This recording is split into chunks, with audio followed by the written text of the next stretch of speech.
Green Lantern New Guardians number 27, written by Justin Jordan, art by Andre Bresson. So, whatever for the last two issues. It's a whole time travel thing, alternate timelines. It doesn't matter for this issue. This issue we pick up in Sector 3100, Muscarian Space, and we are meeting back up with Exeter. And for those of you who don't remember who that is, he was the guy who was guarding the anomaly in space where Relic was.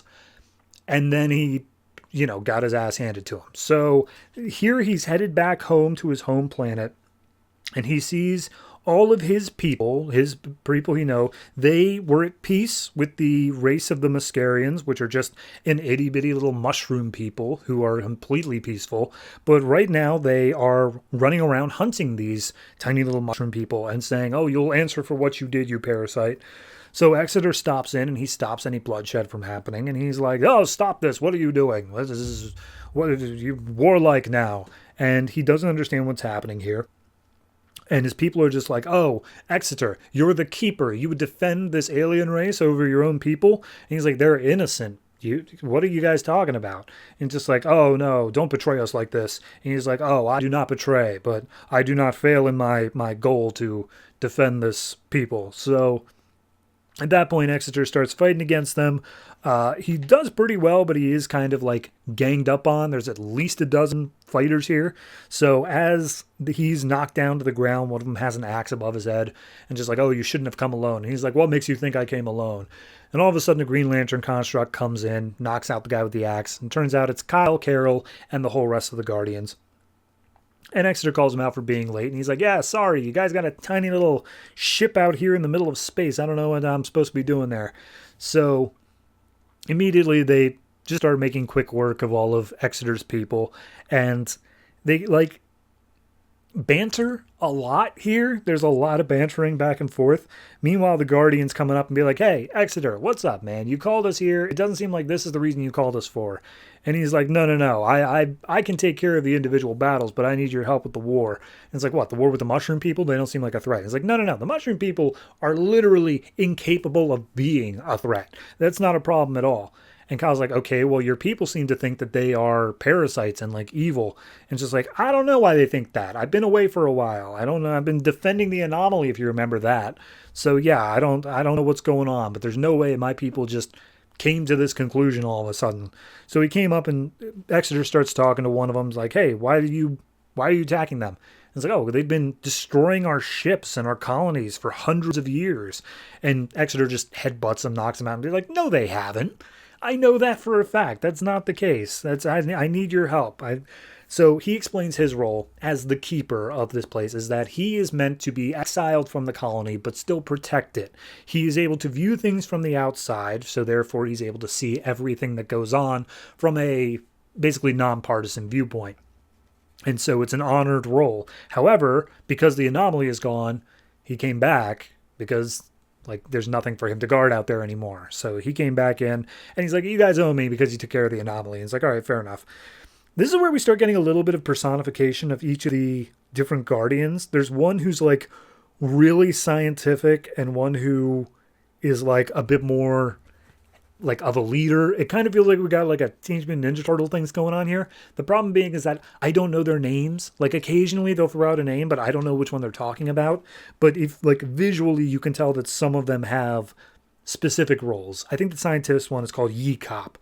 So anyway, the Yee-Cop, the science one, figures out that each of these people of Exeter's race have had their brains expanded with like an extra chip or something, and someone has hacked into that chip and implanted false memories of the Muscarians starting a war, essentially.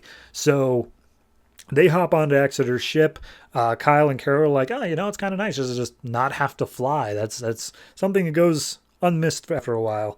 So at that point, they figure out, wait a minute, hold on, this ship, it isn't actually Exeter's ship, it's part of one Exeter's people. This ship is not of their people. This is something they've gotten from an outside source, and there's no way they could have built it with their own technology. So it's like, okay, well, I'm guessing it has something to do with that.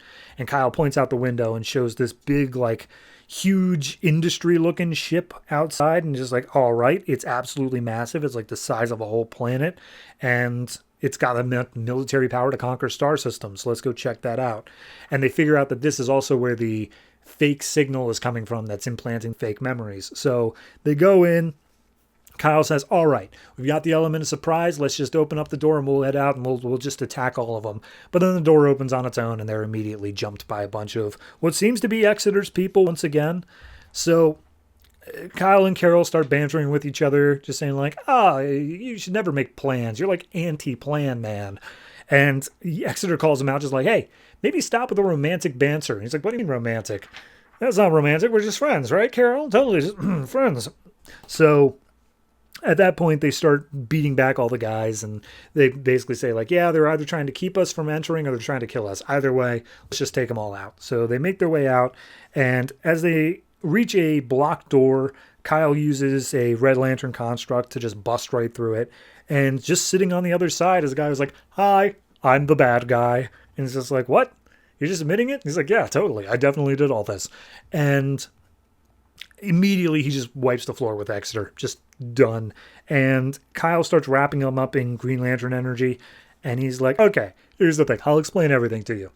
I look like their race because I'm wearing their skin. I am part of a larger being. I'm like a little drone that's being sent of this larger being. And I am solely for the purpose of stoking the flames of conflict so that we can sell military weapons to both sides. And so Kyle's like, oh, you're a warmonger. He's like, warmonger. I like that name. That's a good name. I'm going to use that. So Kyle gets blasted back because this guy's able to somehow just ignore lantern energy. Like he's able to completely take it out. And he starts wiping the floor with all of them. But as he gets distracted because Exeter gets back up and starts fighting, he's like, dude, you're an old man. I am literally, the skin I stole is the guy who was supposed to replace you. So I am literally better than you in every way here. I'm the guy who's supposed to take over. And at this point, as he's about to like choke out Exeter, he's like, look, there's no profit in this venture for you. I've made this war mine. To which point Kyle then stands up being like, oh, you mean the war with your clients? And then all of Exeter's race show up and they've overridden the false memories. They've made them aware that this guy put false memories in their head. So immediately they just start laying the physical smackdown on this guy. And there's nothing he can do about it. He's completely like destroyed in seconds. But he is still alive. They don't kill him. They just make it so that this drone is not able to contact the mothership anymore. He's not able to back his data up. So he pleads. He's like, no, please, I have to. Otherwise, like, I will be lost forever. And he's just like, okay. Exeter's like, okay, I don't care. We're going to put you in jail. And if he speaks anymore, we're going to cut off his tongue and nail it to the nearest wall. And so Exeter takes back charge of his people. He once again is the leader. And Kyle's like, oh yeah, it's glad we could help. And they look at Carol briefly as she's helping do some cleanup. And he's like, she makes a good mate. She's good. She's a good person overall. And Kyle's like, I don't know what you're talking about, man. That's a friend of mine. I don't think of her like that. He's like, yeah, totally. Anyway, get off my planet. I can deal with the rest of this. You guys don't need to be around anymore. And he's just like, you sure? Like, we can help out however you want. And he's like, no. For years I stood alone at the edge of the universe. I thought it was my responsibility alone, but I was wrong. And maybe you should learn the same lesson here. Wink, wink, there's Carol. So, yeah. Just a one and done. Just like we're setting up some other stuff in other places, but we are definitely setting up this idea of Kyle and Carol. Huh? Maybe. Did we ever consider that? I mean, obviously it was being set up even before the relic stuff. But no, it's good, fine, totally solid issue. I don't have